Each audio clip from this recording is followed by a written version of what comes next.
Urea కోసం అర్ధరాత్రి నుంచి రైతుల బారులు.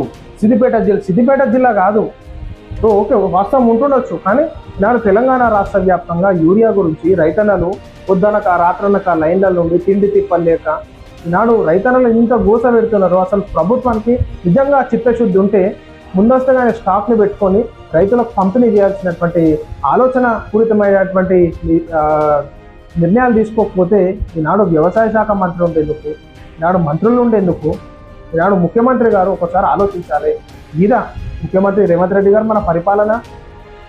రైతన్నలు దేశానికి అన్నం పెట్టేటటువంటి రైతన్నలను రాత్రనక పగలనక రాత్రులు కూడా లైన్లు కట్టి ఆడోళ్ళు చెప్పులతో కొట్టుకుంటున్నారు. ఈ పరిస్థితి మనం తెచ్చుకున్నాం. ఆడ మళ్ళీ ఇప్పుడు ఈడ యూరియా కోసం లైన్లు, మళ్ళీ వరి పండించినాక కనీసం ఏది మన నష్టం జరిగితే నష్టపరిహారం కూడా ఇవ్వలేనటువంటి పరిస్థితి. వరదలకు బురదల వానలకు నష్టం జరిగితే అదేవిధంగా మనం చూసుకోవచ్చు. ఈనాడు ఆ రైతన్నలు కష్టపడి పండించినటువంటి ధాన్యం కూడా సకాలంలో కొనలేక ఆ వర్షాలు పడి అకాల వర్షాలతో మొలికెత్తుడు, ఆ గోన్ సంచులు లేకపోవడం, దప్పడాలు లేకపోవడం, సుఖిందారం లేకపోవడం, ట్రాన్స్పోర్ట్ చేయడానికి వాహనాలు సకాలంలో అందించకపోవడంతో ఉన్నటువంటి 10% పంట నాశనం అవుతున్నటువంటి పరిస్థితి. సో ఈ విధంగా ఉంది మన తెలంగాణ రాష్ట్రంలో. రైతాంగానికి రాష్ట్ర ప్రభుత్వం చేసేటటువంటి గిఫ్ట్ ఏంటంటే గిది.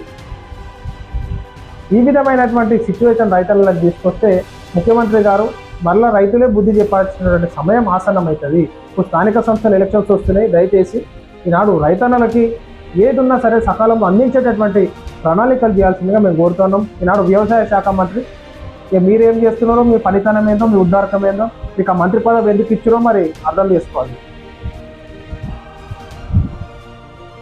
సిద్దిపేట జిల్లాలోని మీరుతోటి రైతు వేదిక ఎదుట యూరియా కోసం మంగళవారం అర్ధరాత్రి నుంచి రైతులు బారులు తీరారు. బుధవారం ఉదయం ఆ టోకెన్ల కోసం వరుస కట్టిన నేపథ్యంలో వారి మధ్య తీవ్ర వాగ్వాదం చోటు చేసుకుని అసహనానికి గురైన రైతులు వేదికలోకి చొరబడి సామగ్రిని ధ్వంసం చేశారు. లేకపోతే ఏం చేస్తారు? ఎన్ని రోజులు ఎదురు చూస్తారు? మరి కేవలం 1120 యూరియా బస్తాలు మాత్రమే అందుబాటులో ఉన్నాయని వ్యవసాయ అధికారులు తెలిపారు. అన్నదాతలు మాత్రం వేల సంఖ్యలో బారులు తీరారు. ఆడోళ్ళు కొట్టుకున్నాడు, జుట్టు పట్టుకొని కొట్టుకున్నాడు, చెప్పులు తీసుకొని కొట్టుకున్నాడు. ఇదా ముఖ్యమంత్రి రేవంత్ రెడ్డి గారు?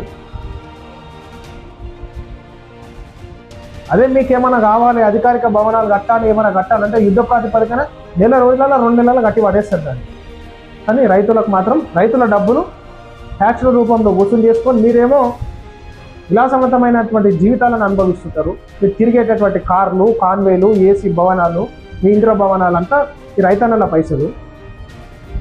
ఎవరు సార్ సిటీలో జిహెచ్ఎంసీలో మిమ్మల్ని గెలిపించింది? ఎవరు సార్? కాంగ్రెస్ లీడర్లు ఏదైనా ఉన్నారా? గ్రామీణ ప్రాంతాల నుంచి కదా ఈనాడు ఎమ్మెల్యేలను గెలిపించుకున్నటువంటి రైతులకి మీరు ఇచ్చేటటువంటి పరిహారం గీదా.